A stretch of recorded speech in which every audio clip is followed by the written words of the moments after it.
Bom dia, pessoal! Na videoaula de hoje eu vou estar fazendo uma revisão com vocês do nosso conteúdo. Já passei para vocês na videoaula da semana passada sobre as defesas do nosso corpo. E hoje, com essa revisão ao longo do nosso capítulo, eu vou estar corrigindo com vocês a atividade que eu passei, tá bom?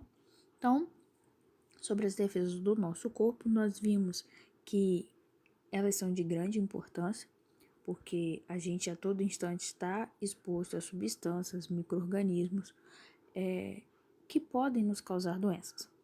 Então, é muito importante que a gente possua esses mecanismos de defesa para manter a nossa saúde, para que a gente consiga, sobreviver a esses micro-organismos e agentes estranhos que entram no nosso corpo. Então, esses mecanismos, eles induzem no nosso organismo uma certa imunidade, que pode ser considerada, uma reação do nosso corpo contra qualquer um desses agentes estranhos que entram nele. Então, o nosso sistema imunológico, que é compreendido, pelas defesas do nosso corpo, atua contra todos esses fatores aí que podem nos prejudicar, tá bom? Dentre eles nós temos os vírus, as bactérias e até mesmo grãos de pólen, tá bom? Então, pedir para vocês fazerem, essa primeira questão. Então, corrigindo com vocês, é importante manter os lugares em que ficamos sempre arejados e ventilados. Ponto. Isto é uma afirmação, tá, pessoal? Então, principalmente no inverno, que a circulação de ar, que a gente tem o costume de fechar, os ambientes, a nossa casa, por causa da temperatura, do tempo frio, mas isso é um problema. Por isso que as doenças, elas são muito comuns e recorrentes no inverno, tá bom? Porque não tem circulação. Então, uma pessoa doente num lugar fechado, num ambiente fechado, a probabilidade dele transmitir essa doença é muito grande, principalmente se ela for transmissível pelo ar, tá certo? Então, a primeira resposta aí pergunta, o que acontece dentro do metrô, se é isso mesmo que acontece, e a gente sabe que o metrô não é um ambiente arejado, ele, pelo contrário, ele possui pouca ventilação. E daí, por esse motivo, os micro-organismos eles ficam concentrados, podendo causar diversas doenças.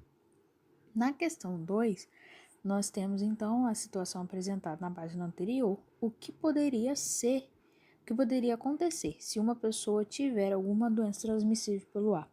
E aí, como eu falei com vocês, essa pessoa ela é um transmissor. Ele pode transmitir o agente causador da doença para outras pessoas. É o que a gente tem vivido hoje, nossa realidade diante dessa pandemia. Então, a imunidade ela pode ser adquirida de diversas maneiras. Então, cada um possui estruturas, processos que formam diferentes linhas de defesa contra esses agentes invasores. Então, a nossa imunidade ela é dividida em 3 linhas de defesa, que corresponde a barreiras químicas e mecânicas e reflexos do nosso corpo.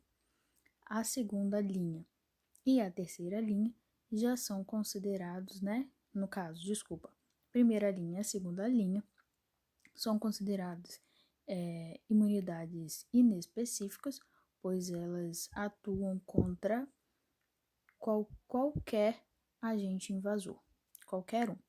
Já na terceira linha de defesa, ela é considerada específica, pois ela é produzida especificamente para aquele agente invasor, tá certo? Então, nós temos aí as estruturas que fazem parte, dessa primeira linha de defesa, da segunda linha de defesa e da terceira, tá certo, pessoal? Então, é muito importante vocês conhecerem a respeito dessas linhas de defesa. Só um detalhe,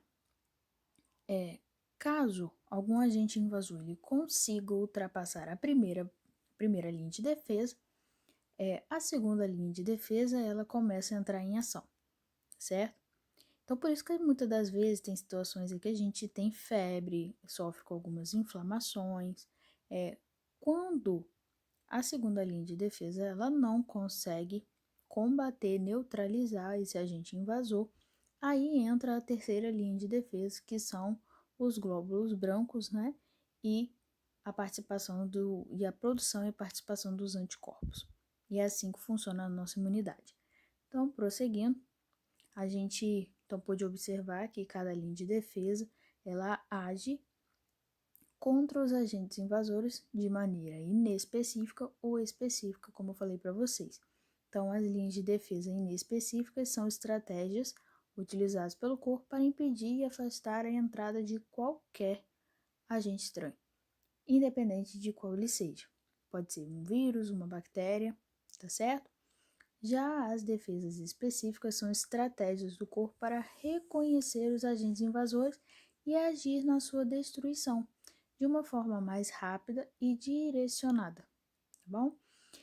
Então, outro exercício e outra atividadezinha que eu pedi para vocês fazerem, corrigindo, pediu para marcar um X a alternativa que apresenta corretamente a que linha de defesa pertence cada estratégia. Então, na opção A, quem marcou aí a segunda linha de defesa, referindo-se, né, à febre, acertou. Na questão B, sobre o suco gástrico, nós vimos que é considerado uma barreira química, então quem marcou a primeira linha de defesa também acertou. Na opção C, vômito, fezes, urina fazem parte, né, de barreiras, de reflexo do nosso corpo. Então, primeira opção aí, primeira linha de defesa. A D, ela fala sobre a pele, que é uma barreira mecânica do nosso corpo, portanto, é a primeira linha de defesa. Na letra E, casos, né, situações de inflamação, compreendem a segunda linha de defesa. A F, lágrimas, suor, entre outros, fazem parte da primeira linha de defesa. Na G, nós vimos, né, a questão dos pelos presentes no nariz e o muco que é produzido por eles atua como um filtro. Então, muitas das vezes, quando as impurezas que estão presentes no ar são retidas por esses pelos presentes no nariz e impede também, ajuda a impedir a entrada de partículas, entre outras impurezas. Então, quem marcou a primeira opção aí está correta. E no segundo caso, sobre, né, algumas células que fazem a fagocitose, nós vimos que isso está relacionado à segunda linha de defesa, certo? Então, as estratégias inespecíficas de defesa do corpo, elas formam diferentes barreiras contra a entrada de micro-organismos e substâncias estranhas. Então, agora a gente vai ver as estratégias de defesa que geram imunidade específica. Portanto, nós vamos ver sobre a terceira linha de defesa, que é realizada por células presentes no sangue e na linfa. Então, as defesas específicas do corpo humano, a questão 3 pergunta o seguinte: quais são as estruturas responsáveis pela circulação do sangue no corpo humano? Quem é responsável? Vimos, né, no sistema cardiovascular, que é o coração, que bombeia e é distribuído pelos vasos sanguíneos. Na 4 pediu, né, para vocês citarem duas importâncias do sangue. Então, quem mencionou a respeito do transporte de substâncias como o gás e nutrientes, outras substâncias também resultantes, né, do metabolismo celular, para que seja eliminado. E além disso, o que a gente está vendo agora, que auxilia na defesa do organismo contra substâncias e micro-organismos que podem nos causar doenças, tá bom? Então, a circulação e as defesas do corpo, os leucócitos eles estão presentes no sangue e no sistema linfático. Eles são produzidos na medula óssea e em órgãos do sistema linfático, e são responsáveis por toda a defesa do corpo humano contra agentes infecciosos, agentes estranhos que causam infecções. Existem diversos tipos principais de leucócitos, que agem de diferentes maneiras na defesa do organismo. Entre eles estão os linfócitos, que são importantes por gerar essa imunidade específica. Alguns linfócitos, como eu expliquei para vocês na videoaula da semana passada, existem dois. Os linfócitos B, eles são responsáveis por produzir os anticorpos, que são proteínas especiais no nosso organismo, produzidas e têm a responsabilidade de reconhecer aqueles agentes invasores e as toxinas, ligar-se a eles e destruí-los. Já os linfócitos T não produzem os anticorpos. Na verdade, eles são formados, um órgão que faz parte do sistema linfático, que é o timo, e tem a capacidade de reconhecer o agente estranho, ligando-se a certas proteínas presentes neles, que chamamos de antígenos. Então, anticorpos são proteínas produzidas por células de defesa e os antígenos são substâncias, até mesmo partículas presentes naqueles agentes estranhos. Então, além disso, esses linfócitos ativam os linfócitos B para que produzam anticorpos específicos contra o agente invasor. Portanto, o linfócito T, ele tem a função de avisar, de informar o linfócito B da presença de um agente invasor. Então, embaixo aqui vocês podem ver a atuação dos linfócitos no reconhecimento dos antígenos e na destruição desse agente no organismo humano. Então, os linfócitos, eles são leucócitos presentes no sangue, capazes de reconhecer e diferenciar as substâncias estranhas ao organismo. Alguns linfócitos produzem anticorpos que se ligam aos antígenos dos agentes estranhos ou outras moléculas estranhas. São eles que englobam e destroem os agentes estranhos por meio da fagocitose. Então, vimos aqui os anticorpos produzidos pelo linfócito B, que é produzido de forma específica para aquele agente invasor. Então, cada agente invasor terá um anticorpo, anticorpos produzidos para neutralizá-lo, tá certo? Então, é importante vocês saberem também aí a respeito do que acontece, com o vírus do HIV, que ataca as nossas células de defesa. Portanto, os linfócitos B, eles não conseguem produzir os anticorpos para neutralizar esse vírus, tá certo? Por isso, então, que até hoje nós não temos aí uma cura, nenhuma vacina para o HIV.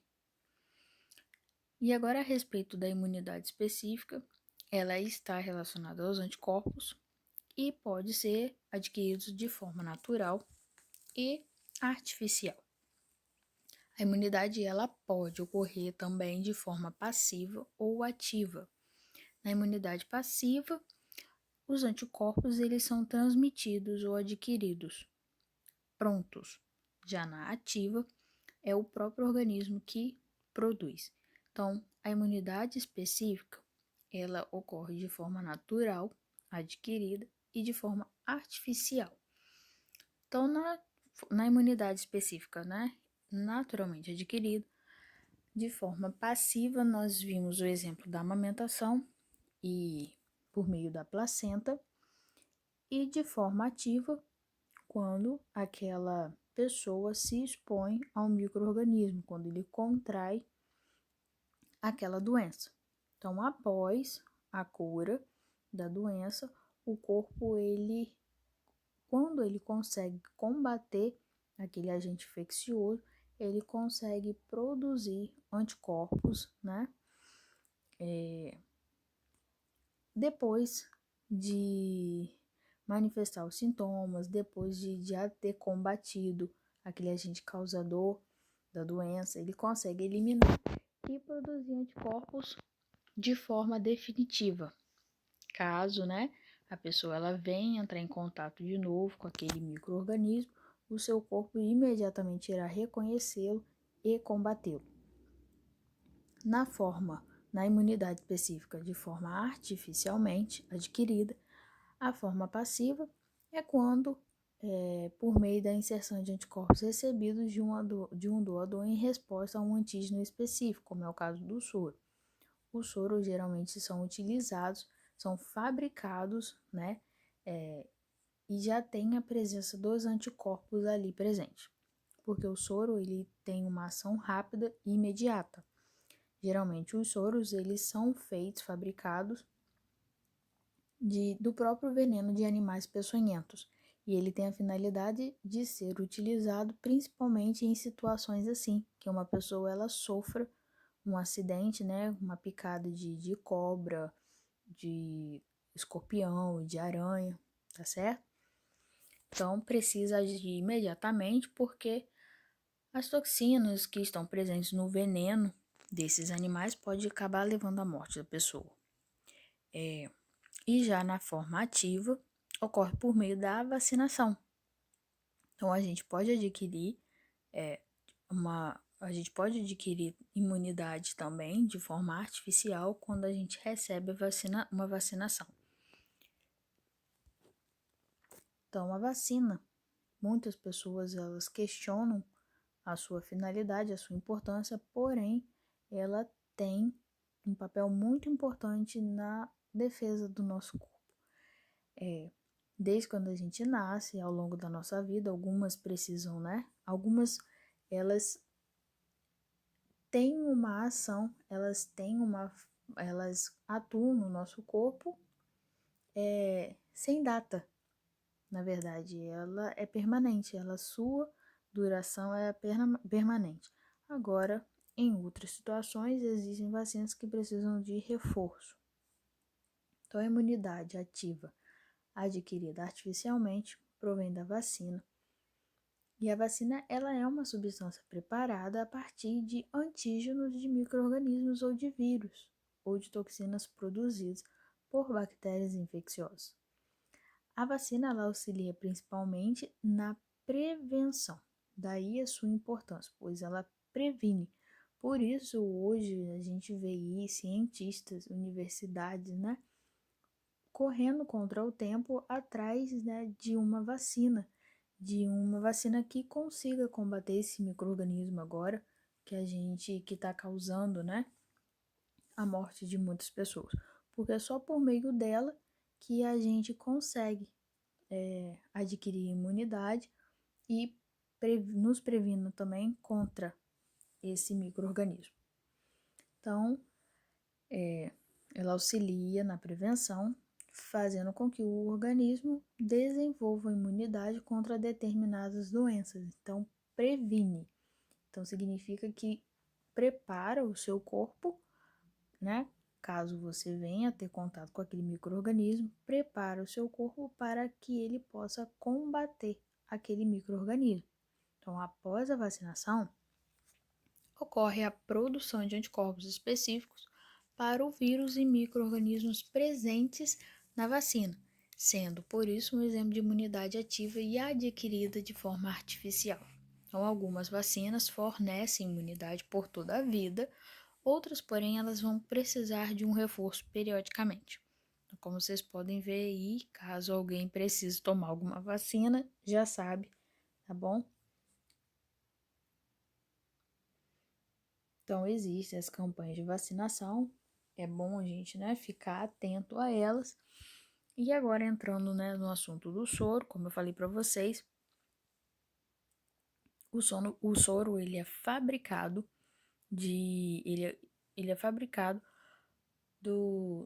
das substâncias do próprio veneno do animal, tá certo? E ele é utilizado quando se necessita de anticorpos prontos de forma rápida, como é o caso de acidentes como animais venenosos, como eu falei para vocês. Bom, é uma forma de defesa passiva porque os anticorpos já foram produzidos fora do organismo humano. E, para finalizar, mostra aqui para vocês como é feito, né? Aqui no Brasil nós temos o Instituto Butantan, que é responsável pela fabricação de vacinas e desses soros, tá bom? Por último, é importante a gente ressaltar que hábitos saudáveis, como uma alimentação balanceada, uma dieta adequada e a prática regular de exercícios físicos, eles estimulam as defesas do nosso corpo. Ele faz com que o nosso corpo consiga, nos preparar e nos prevenir também, gerar imunidade para que a gente venha e consiga, evitar doenças, que os sintomas se manifestem, como a gente tem escutado muito falar agora, certo? Então, desde novo, a gente pode adquirir essa alimentação, como vocês estão vendo aí. Eu sei que tem muitas pessoas que não gostam de verduras e legumes, mas é imprescindível que esses tipos de alimentos façam parte da nossa alimentação, tá certo? E a prática de exercícios físicos, lógico, que precisamos também realizar esses exercícios com um acompanhamento, de forma regular também, para que a gente não venha se machucar nem causar nenhuma lesão, tá certo? Então, fiquem cientes de que quem não faz possa aproveitar agora esse período de quarentena para poder mudar alguns hábitos, tá certo, pessoal? Então, um abraço para vocês. Espero, que vocês tenham acertado aí as questões. Eu fico aguardando vocês na nossa aula online.